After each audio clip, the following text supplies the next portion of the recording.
Bienvenue dans le podcast Se traiter en première classe, où chaque épisode est une invitation à explorer le voyage le plus significatif de ta vie, celui vers la version de toi-même qui te rend humble et fier. Je suis Émilie Antoine, psychologue, experte en gestion mentale et émotionnelle. Je suis également la fondatrice de mapsyenlignechaismoi.fr. Ici, nous croyons fermement que se traiter en première classe n'est pas un caprice, mais un acte d'amour et de considération envers soi-même et envers autrui. Dans ce podcast, je te donne des clés pour dépasser tes croyances limitantes, tes blocages, tes autosabotages et faire évoluer ton mindset et ta gestion émotionnelle sans souffrir et sans galérer.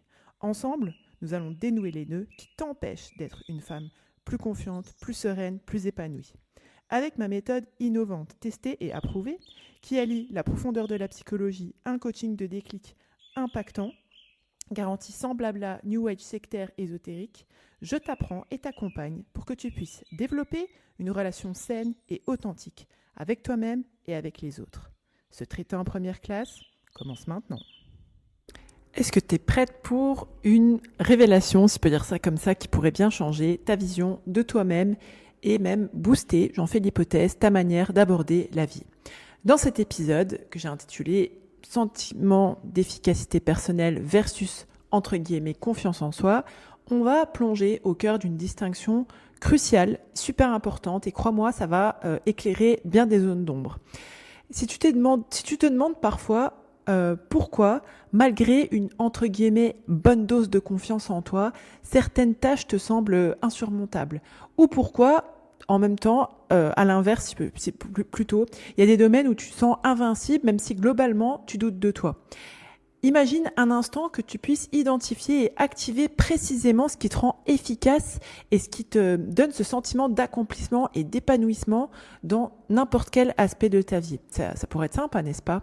Alors aujourd'hui, on va décortiquer ensemble pourquoi on va plutôt parler de sentiment d'efficacité personnelle et pourquoi ça pourrait être un game changer, si je peux dire ça comme ça, dont tu as vraiment besoin pour transformer ta vie, devenir plus confiante, plus sereine, plus épanouie, atteindre tes objectifs et enrichir ta relation avec toi-même et tes relations avec les autres. Alors accroche-toi parce que je vais venir débunker, si je puis dire, pas mal de trucs et tu vas voir que ça va, je pense, contribuer à ce que tu aies une version de toi-même qui est beaucoup plus accomplie, beaucoup plus alignée. Ce que je voudrais aborder en premier lieu, c'est ce concept, ce concept de confiance en soi, ce pilier qui est tant glorifié dans nos sociétés et qui est souvent présenté, ce concept qui est souvent présenté comme l'espèce de sésame qui ouvrirait toutes les portes du succès personnel, professionnel et même religieux parfois. Et voilà pourquoi, en fait, il faut se dire un truc, c'est que quand tu te focalises exclusivement sur ce concept de confiance en soi auquel j'adhère pas du tout, je dis, mais quand tu te focalises là-dessus sans prendre en compte ta capacité réelle à accomplir, ta capacité réelle, je répète volontairement, à accomplir des tâches spécifiques, ça peut te conduire sur un chemin qui est vraiment parsemé d'embûches, de la procrastination, des décisions que tu vas regretter par la suite et une espèce de surévaluation aussi dangereuse de tes capacités. Il faut savoir que dans la mouvance New Age, donc le concept de confiance en soi vient de la mouvance New Age et c'est souvent abordé sous un angle qui frôle, on va dire clairement les choses, on va pas parler chinois, qui frôle l'illusion, promettant monts et merveilles à celle qui veut bien commencer de cultiver ça, souvent à propos avec des pratiques en fait qui sont plus que discutables, voire même parfois ésotériques, du genre ou même des affirmations positives entre guillemets répétées à l'infini sans fondement, sans logique sous-jacente. Et ces méthodes, elles peuvent tu peux avoir l'impression que ça peut booster entre guillemets un peu ton ego et avoir l'impression que ça a un effet bénéfique sur ton bien-être, mais elles risquent surtout de t'éloigner de la réalité tangible de tes compétences et de tes actions et de ta mise en action. Cette approche, à mon sens, elle crée un décalage entre ce qu'on croit être en capacité de faire et ce qu'on est réellement en capacité de faire. Je te donne un exemple concret. Si je m'auto-convainc que je peux devenir une excellente oratrice simplement en nourrissant ma, entre guillemets, confiance en moi et sans travailler concrètement à ces compétences-là de prise de parole en public, je risque de me retrouver un peu, désemparée face à un auditoire, malgré toute la confiance en moi, entre guillemets, que j'ai cru pouvoir invoquer, si je puis dire. Et ce décalage entre confiance et compétences réelles, ça mène à des échecs. Et c'est hyper ironique parce que ces échecs-là peuvent nourrir après un manque de confiance et peuvent, nous engrainer dans un cercle vicieux où justement cette illusion de valeur, de compétence, d'estime, elle est alimentée par donc cette confiance en soi, entre guillemets, qui est bien souvent déconnectée de la réalité, qui est un danger égotique, si je peux dire ça comme ça, et peut nous pousser à prendre des risques inutiles, à nous mettre dans des situations qui sont inconfortables, qui sont pas maîtrisées, donc qui peuvent comporter du danger, et finalement, in fine, nuire à notre estime personnelle et faire beaucoup plus de dégâts. Alors l'idée ici, c'est de se dire comment on peut naviguer justement dans cette, dans ce qui est sous-jacent, c'est-à-dire dans la reconnaissance en fait de nos capacités, de nos limites réelles. Et je pense que la réponse, elle est dans un concept qui est beaucoup moins à la mode et beaucoup moins mis en avant, mais ô combien utile et pertinent, c'est le sentiment d'efficacité personnelle.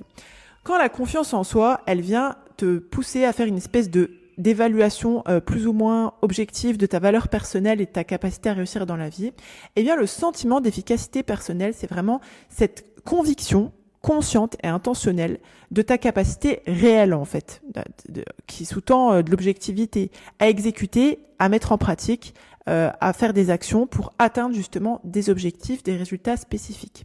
Et quand tu n'as pas un sentiment d'efficacité personnelle, t'as pas bossé là-dessus, t'es pas consciente de ça, t'as pas de visibilité en fait là-dessus et que du coup c'est pas ancré du tout, tu peux te retrouver souvent paralysé par le doute. Et dès qu'il y a un petit obstacle, un truc qui te plaît pas, un truc qui est pas ce que tu avais prévu, souvent on se trouve de la rigidité, etc., ça va impacter en fait ta capacité à faire les choses. Je te donne des exemples, par exemple, dans le choix du conjoint, quand tu doutes de ta capacité à être aimé pour qui tu es, eh bien, il se peut que tu te trouves à accepter des relations qui te valorisent pas, parce que tu as peur de pas trouver mieux.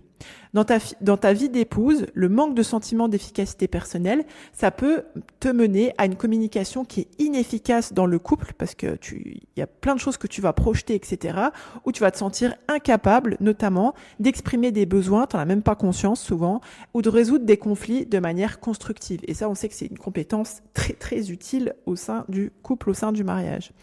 Dans le rôle de mère, on voit aussi qu'une femme qui n'a pas ce sentiment d'efficacité personnelle sur sa capacité à éduquer et à guider ses enfants, elle peut adopter des comportements qui sont soit trop permissifs parce qu'elle a peur d'être trop dure, ou soit trop autoritaristes parce qu'elle a cette crainte de pas être respectée. Et dans la vie professionnelle, ça peut prendre aussi la forme de doute, donc forcément sur sa capacité à réussir, et ça peut empêcher, par exemple, de postuler, de demander à être promu, etc. Et ça limite en fait à des positions ou à des tâches, etc., où on a l'impression plutôt de se sentir en sécurité, mais où on n'est pas du tout épanoui. Et dans l'apprentissage aussi d'une nouvelle compétence, on peut voir ça que le manque de conviction, le manque de représentation en fait de sa capacité à apprendre et le manque de connaissance de soi et de son fonctionnement, c'est vraiment un des tenants et les aboutissants du bootcamp Ma Psy Campus aussi, peut freiner cet épanouissement, le fait qu'on s'autorise en fait à apprendre. Et j'ai noté aussi dans mon expérience que ce sentiment d'efficacité personnelle, pareil, quand il n'est pas conscient, travaillé, conscientisé et actif, si je puis dire, ça peut impacter aussi la spiritualité, la religiosité, parce qu'une femme qui, par exemple, doute de sa capacité à suivre des convictions religieuses, à suivre des principes, etc., elle peut se sentir constamment coupable ou insuffisante, et ça, clairement, ça va avoir un impact négatif sur sa foi. Je pense que travailler sur ce sentiment d'efficacité personnelle, de développer ça plutôt que la confiance en soi, ça s'avère vraiment être une approche qui est beaucoup plus pertinente, beaucoup plus efficace. Évidemment que c'est l'approche c'est la compétence en fait sur laquelle on fait évoluer nos bootcampeuses chez Ma Psy Campus. Et ça, c'est important. Pourquoi ? Parce que comme je vous le disais tout à l'heure, alors que la confiance en soi, c'est une espèce de surévaluation, si je peux dire ça comme ça, ou de sous-évaluation de sa valeur personnelle, du fait de mériter d'exister, si je puis dire. Le sentiment d'efficacité personnelle, ça se concentre plutôt sur notre représentation, notre croyance lucide et objective, sur notre capacité, notre fonctionnement à réussir sur des tâches spécifiques, à faire des choses en particulier. Et cette distinction, elle est vraiment hyper importante parce que pour comprendre le sentiment d'efficacité, pour comprendre que je pense que c'est le sentiment d'efficacité personnelle qui est un levier d'épanouissement, de changement, de mise en action, d'outils en fait pour vraiment arrêter de procrastiner. Le sentiment d'efficacité personnelle, c'est vraiment lié à l'action. Et il ne s'agit pas simplement de se sentir bien dans sa peau, de se sentir soulever des montagnes, mais il faut juste ça. Il faut en fait avoir une représentation, encore une fois, et de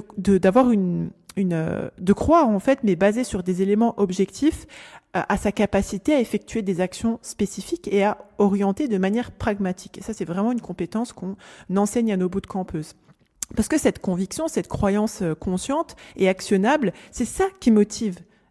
Qui motive ou qui remotive pour entreprendre des actions concrètes, des démarches concrètes, avancer dans ses projets, relever des défis et persévérer surtout malgré les obstacles et pas se laisser bloquer dès qu'il y a quelque chose qui, comme on dit un petit peu familièrement, vous m'excuserez du terme, un pet de travers, quelque chose qui nous contrarie, qu'on contrôle pas, etc.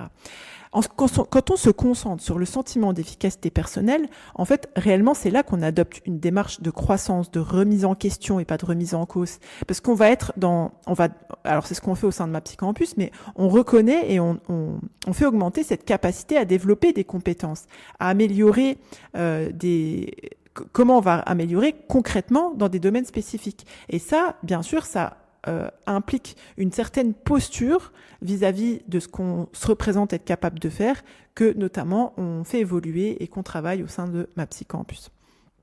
Et ça, c'est une vision qui est beaucoup moins, à mon sens, beaucoup moins individualiste et beaucoup moins égotique que ce qui nous est proposé via le concept de confiance en soi. Quand tu travailles sur ton sentiment d'efficacité personnelle, ça te permet justement une évaluation qui est plus réaliste, qui est plus objective, d'accord, et qui est pas fondée sur quelque chose qui peut être, comme dans la confiance en soi, à mon sens, déconnecté de la réalité, alors que le sentiment d'efficacité personnelle, ça se base sur du concret, du spécifique. Et là, ça va renforcer. Tu vas te trouver être une femme beaucoup plus confiante en fait dès lors que tu mets que tu travailles de manière intentionnelle sur ce sentiment d'efficacité personnelle. Donc c'est typiquement ce qu'on fait au sein de Ma Psy Campus. Et ça permet, je pense aussi, je fais l'hypothèse que ça permet d'avoir un lâcher prise qui est beaucoup plus serein et beaucoup plus sain.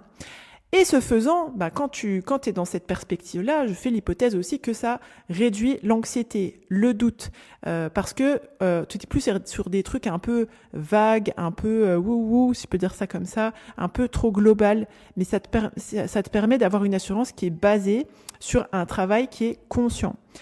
Et ce sentiment d'efficacité personnelle, je pense que c'est aussi un pilier de la résilience, parce que quand tu te trouves en échec, en adversité, avoir quelque chose de solide, de basé, de ta représentation à surmonter par exemple les challenges du quotidien, ça va renforcer en fait ta capacité à rebondir et à continuer à avancer, tant bien même les galères. Et il y a de nombreuses études qui ont montré que ce sentiment d'efficacité personnelle, ça a un impact direct sur les performances. Une femme qui a cette représentation consciente, objective, etc., de sa capacité à faire quelque chose, forcément, elle va se fixer des objectifs qui sont plus raisonnables, mais au sens de la raison, pas au sens de rester petite, je peux dire ça comme ça, des objectifs qui sont plus élevés et surtout, elle va être en capacité de déployer plus d'efforts et plus de persévérance pour aller cheminer vers ses objectifs. Et je tiens à à dire aussi que voilà, je sais que ce concept de confiance en soi, entre guillemets, c'est à la mode depuis plusieurs décennies. Et vraiment, je fais l'hypothèse que il faut qu'on se concentre sur plutôt le sentiment d'efficacité personnelle, que ça a une base qui est beaucoup plus solide, beaucoup plus actionnable. Et c'est pour ça aussi que dans ma Psycampus, notamment dans le module numéro 2, on fait le focus sur cette vision, cette manière de concevoir le fonctionnement des femmes. Et en offrant justement des outils, en faisant évoluer sur des compétences pour que justement les femmes puissent naviguer avec beaucoup plus d'assurance, de cohérence, en cohérence justement avec leurs valeurs et leurs principes. Et je tiens à dire aussi que il y a un point qui est très important dans le sentiment d'efficacité personnelle, c'est le fait d'être en capacité de gérer ses émotions. Parce que nos émotions impactent notre perception de nos capacités. Je répète.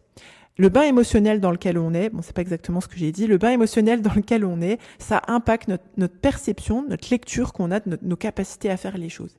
Et quand on est submergé par des émotions négatives, entre guillemets, comme la peur, le doute, l'anxiété, la colère, etc., ça va avoir un impact en fait sur comment on va être en mesure de relever des défis, d'avancer vers nos objectifs, alors que évidemment, quand tu sais gérer, accueillir tes émotions, ça c'est vraiment un gros point aussi qu'on travaille tout le temps dans ma Psycampus, ça aide à dégager une vision claire de nos compétences, à rester concentré, à mobiliser notre énergie de manière constructive, à investir de l'énergie et pas à dépenser de l'énergie. Si je fais un peu le parallèle.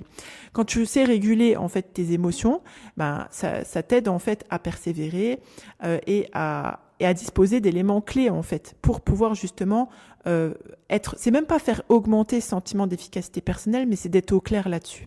Et une bonne gestion émotionnelle, ça favorise justement une attitude positive, une ouverture d'esprit, ça nous rend plus réceptives, plus en capacité de nous adapter en fait au quotidien, aux challenges du quotidien. Et d'ailleurs, à cet effet, pour accompagner les femmes sur ce point-là notamment, j'ai mis au point un nouvel outil que tu peux retrouver sur ma Psycampus, donc mapsyenlignechaismoi.fr/mapsycampus. Donc si tu as fait le bootcamp ma Psycampus à partir de 2022, tu as accès dans ma Psycampus à mon nouvel outil qui s'appelle le journal d'introspection. Donc si tu rejoins aussi aujourd'hui, après avoir écouté ce podcast, ma Psycampus, mapsyenlignechaismoi.fr/mapsycampus, dès que tu vas t'inscrire, tu auras accès à tout, y compris à ce journal d'introspection qui est conçu pour t'offrir une introspection, une remise en question comme ça, qui est efficace. Il est conçu avec une méthode qui a été éprouvée. Ça va te permettre de gagner en autonomie sur la gestion de ton bien-être, de ta santé mentale et des projets qui te tiennent à cœur. Tu vas vraiment t'immerger au sein de ma Psycampus dans la profondeur de la psychologie, pour apprendre à te connaître justement, à maîtriser tes émotions, à te réconcilier avec ton fonctionnement qui est propre, avec des connaissances impactantes, un coaching de déclic qui est garanti sans blabla New Age sectaire ésotérique et des exercices concrets. C'est même au-delà des exercices, c'est vraiment des manières de penser, si je peux dire ça comme ça, de mobiliser, d'envoyer son cerveau dans la bonne direction qu'on transmet au sein de ma Psycampus pour que tu puisses développer des compétences, un mindset qui vont te permettre d'être plus épanoui. Alors, dans ce nouveau format qu'on vous propose en 2024, il y a toujours des séances de coaching de groupe impactantes avec moi de manière 2 fois par mois et on a ajouté quelque chose qu'on nous a beaucoup demandé, ce qu'on a appelé un boost coaching d'introspection. Donc ça va être un boost coaching d'introspection privé en individuel toutes les semaines, en tête-à-tête avec une psychologue de la team Ma Psy en ligne chez moi. Et là, tu vas vraiment avoir l'opportunité de mettre en pratique ce que tu apprends et tu vas encore plus pouvoir pousser cette mise en pratique-là au sein des cercles des bootcampeuses bimensuels qui ont lieu aussi avec nos psychologues certifiés. Ce journal d'introspection, ce nouvel outil que j'ai ajouté à ma Psycampus qui a été totalement refondu, si je puis dire, c'est vraiment un outil clé qui va te guider jour après jour, tu vas voir. Quand tu vas t'engager dans ce journal, je te conseille dans ton premier mois au sein de ma Psycampus de vraiment t'engager dans ce journal d'introspection, de te saisir des boost coaching d'introspection avec les psychologues pour mettre en pratique, pour comprendre vraiment les tenants, les aboutissants de ce type de journaling, si je peux dire ça comme ça, pour adopter justement des stratégies de régulation mentale et émotionnelle efficaces et développer justement ton sentiment, développer notamment, parce que c'est pas le seul bénéfice de MaPsyCampus, ton sentiment d'efficacité personnelle. Désormais, pour seulement 279 € par mois, donc c'est bien moins que le coût de nombreuses séances de coaching d'1 heure, tu as accès désormais à tout MaPsyCampus avec les replays 2023, les replays 2024, des cercles des bootcampeuses, des coachings de groupe. C'est vraiment le Netflix de la psychologie et du coaching. C'est vraiment l'investissement parfait pour celles qui sont prêtes à prendre en main le fait de se traiter en première classe tout simplement. Donc si tu es prête à te joindre à nous, tu peux te rendre sur mapsyenlinechez-moi.fr/mapsycampus. On est là, toute la team t'attend. Je t'invite vraiment à rejoindre cette belle communauté de femmes bienveillantes, de femmes qui ont à cœur de donner le meilleur ici-bas pour construire leur au-delà. J'aimerais vraiment avoir ton retour sur ce podcast. Je t'invite à adresser un commentaire, une note, une review selon la plateforme d'écoute depuis laquelle tu nous écoutes. Je vous remercie de votre attention. C'était un plaisir de revenir dans vos oreilles et je vous ai présenté le podcast Se traiter en première classe. À bientôt, bye bye. Si tu es prête à donner un tournant à ta vie et à embrasser pleinement l'idée de te traiter en première classe, je t'invite à rejoindre MaPsyCampus. C'est le pas décisif vers une version de toi-même plus sereine, plus confiante, plus épanouie. Sur MaPsyCampus, tu commenceras par découvrir les fondations de la maîtrise mentale et de la gestion émotionnelle, posant ainsi les bases saines de ton évolution. Ensuite, tu embarqueras sur un voyage transformateur qui te révélera comment accueillir ton unicité et cultiver une paix intérieure face aux défis de la vie. Tu apprendras à forger de la confiance et à vivre en harmonie avec ta nature profonde, tout en affirmant tes convictions, tes valeurs, tes principes avec bien plus d'assurance. Tu recevras les clés pour prendre des décisions judicieuses et structurer ta vie de façon à ce qu'elle reflète fidèlement tes aspirations, tes valeurs et tes principes. Tu seras guidé vers la maîtrise de ta sérénité intérieure et l'expression de ta grâce naturelle. Je te fournirai, étape par étape, une méthode pour devenir une femme non seulement capable d'agir conformément à ses ambitions, mais aussi de célébrer son épanouissement personnel, professionnel et spirituel. Avec ma méthode alliant la profondeur de la psychologie à un coaching de déclic garanti sans blabla, New Age, sectaire, ésotérique, tu passeras de la théorie à la pratique, te dotant des outils nécessaires pour une évolution tangible. Et c'est sans risque. Si après avoir activement participé et suivi tous les modules, les rendez-vous individuels, les rendez-vous groupés de coaching, de cercle, en live ou en replay, et planter les graines des exercices proposés, tu ne constates aucune amélioration, nous nous engageons à te rembourser intégralement. Le seul risque que tu prends en nous rejoignant sur MaPsyCampus, c'est de te transformer en une version plus épanouie, plus confiante, plus sereine de celle que tu es. Pour commencer ce voyage transformationnel, rends-toi sur mapsyenlinechez-moi.fr/mapsycampus. MAPSYCAMPUS. Ensemble, sur MaPsyCampus, nous allons débloquer ton potentiel et te guider vers une version de toi inspirée et inspirante. Tu es la première personne à bénéficier du crédit que tu accordes à ton existence. À très bientôt sur MaPsyCampus.